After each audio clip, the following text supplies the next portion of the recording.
vision partout. On va pas calculer avec ça, on va pas calculer avec ça, voilà. On veut pas.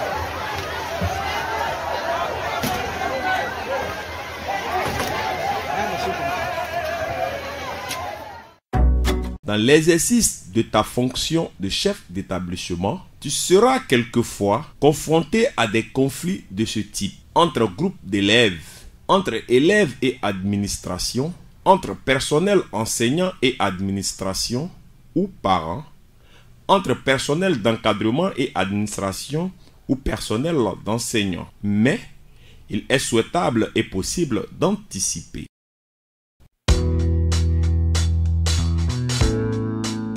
Pour avoir un climat apaisé dans ton établissement, tu peux prendre des dispositions préventives suivantes. Tu dois créer une cellule d'alerte précoce. Cette cellule peut être constituée de représentants des enseignants, des élèves, du personnel d'encadrement, de la cellule sociale, des parents d'élèves, des personnels de service, des communautés de la localité, des jeunes de quartier. Tu dois aussi développer des aptitudes de bons communicateurs. Il s'agit pour toi de tenir des réunions périodiques avec les acteurs internes et externes. Créer un cadre d'échange permanent avec les élèves afin d'établir une relation de confiance. Faire preuve d'empathie, c'est-à-dire te mettre à la place de l'autre pour mieux appréhender son point de vue. Chercher le consensus, être ouvert et accessible. Tu dois également repérer des signes précurseurs de conflit ou signes de conflit latents. Il s'agit pour toi d'être attentif et sensible à tout mouvement, comportement ou propos inhabituels. Il peut s'agir de murmures, petits regroupements dans la cour, plaintes récurrentes, rumeurs, bouderies, etc. Tu dois également recueillir des informations sur les conflits antérieurs. Tu peux le faire pour comprendre certains facteurs qui peuvent alimenter un conflit. Maîtriser l'environnement socio-culturel de la localité. Identifier les protagonistes en présence en vue de prendre des dispositions préventives. Vérifier si un conflit passé avait été partiellement ou entièrement résolu. Connaître l'attitude adoptée par les protagonistes après la résolution de précédents conflits.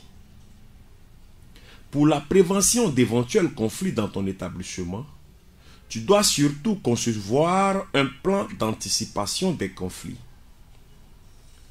À cette fin, tu peux par exemple intégrer des activités périodiques susceptibles d'inculquer des valeurs à tous les acteurs de ton établissement.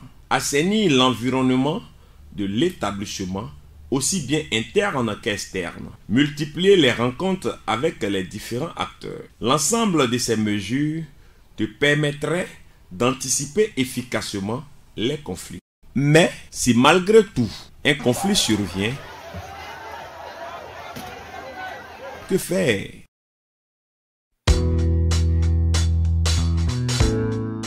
Il te faut faire montre de qualité de leader et de manager pour trouver une solution. D'abord, il faut analyser le conflit. L'analyse consistera pour toi à déterminer la nature du conflit, trouver les caractéristiques du conflit, à savoir s'il est interne à l'établissement ou s'il implique des acteurs externes.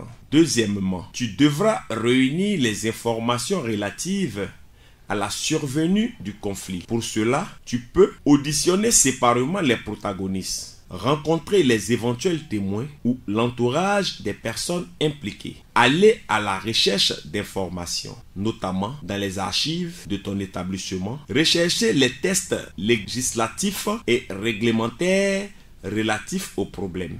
Troisièmement, il faut synthétiser ton enquête. À cette fin, tu pourrais faire ressortir les causes réelles probables du conflit à partir de l'analyse des informations reçues. Repérer les points de consensus et les points d'opposition majeurs. Déterminer les éléments non négociables compte tenu de l'intérêt prépondérant des élèves.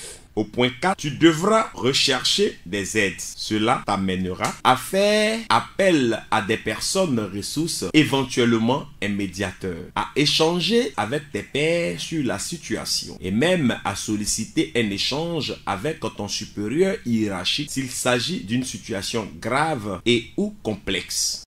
L'étape suivante te conduira à rechercher une stratégie pour améliorer la situation. En conséquence, tu devras engager une concertation, construire un consensus, prendre des décisions, c'est-à-dire consigner ce qui doit être fait, préciser les responsabilités et fixer un échéancier, mettre en œuvre le plan d'action, amener les protagonistes à accepter et à endosser les décisions prises en toute conscience. La dernière étape consiste à assurer un suivi à l'application de la décision prise. À cette fin, il faudra mettre en place un comité de veille et de suivi circonstancié si l'ampleur du conflit l'exige. Effectuer un contrôle périodique pour t'assurer du maintien de la solution. Avec toutes ces dispositions, tu pourras traiter efficacement les conflits qui pourraient survenir dans ton établissement. Les conflits ne sont pas une fatalité.